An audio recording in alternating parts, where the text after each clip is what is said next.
We've been talking about cost of discipleship. We've been talking about love for souls.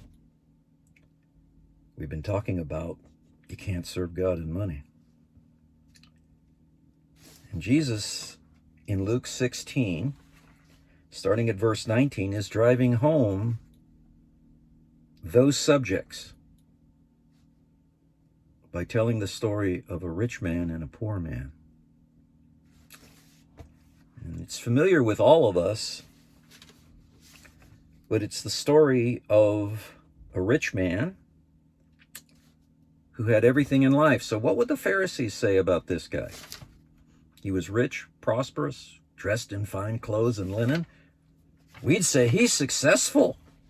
Jesus said he's in hell. You cannot serve God and money. And there was a certain poor man who had nothing. His body is covered in sores, longing to be fed with the crumb that were fall. This is just, it bothers me that this man is in such a homeless condition.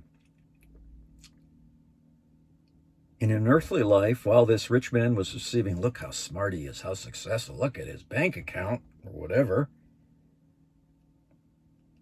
The poor man dies, but he was faithful in little things. Remember that last time? And he's with the Lord, even though he had nothing. His eternal reward was not based on wealth, but upon faithfulness. But the rich man, he's in Hades, and in that part of Hades, it's burning. He's in torment, verse 23. And he saw Abraham far away and Lazarus, and he cries out, "Have mercy." See, everybody would have thought this guy's been successful. And he wants mercy. It's too late. Now let's remember this. Jesus said there's a cost to discipleship. The poor man was faithful in little things. I've been becoming very concerned. Christian, let me talk to you. Very concerned about what I'm seeing.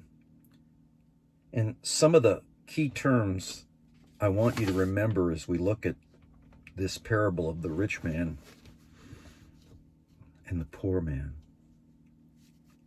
There are some terms you need to start paying attention to. First of all, the cost of discipleship. You cannot serve God with money and money.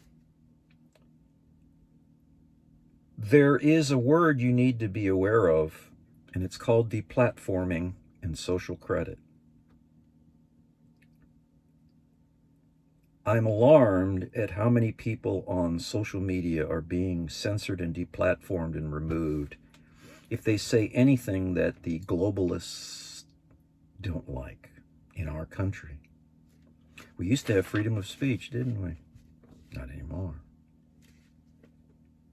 Because of the elite wanting a certain narrative, you say something they don't like.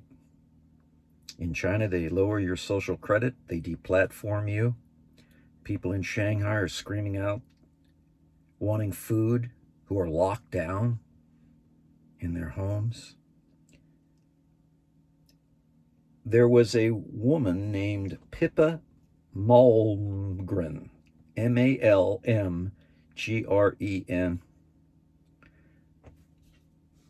who recently said this, Christian, count the cost. You cannot serve God and possessions. I say this boldly, this is a quote. We're about to abandon the traditional ideas of money and accounting and introduce a new one. And the new one is called blockchain. It means digital. It means an almost perfect record of every single transaction. There will be no more paper money, she said. The World Economic Forum, another one you need to watch for, with Klaus Schwab, the Great Reset. What's going to happen that they say by 2030, you will own nothing and be happy? Woo! Well, all of these words, these terms, these trends, what if? Do you think it's too far-fetched to say, what if Christians on their social media are deplatformed? Not only that, but in digital currency, they just shut you off. Imagine going, some of you who maybe have little children, going to get milk, baby food.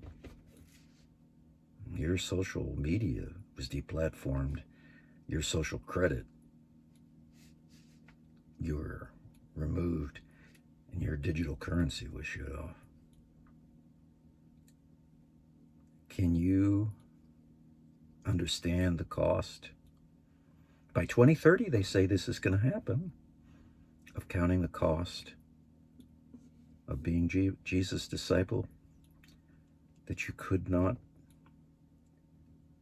for digital currency, forsake your Savior, for the consequences that are about to happen possibly to Christians.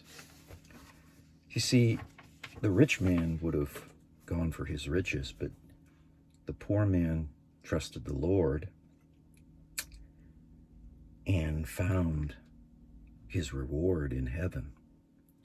I am very concerned, not trying to be negative, about what we may be facing as Christians in deplatforming, censorship, and cutting off the currency for us.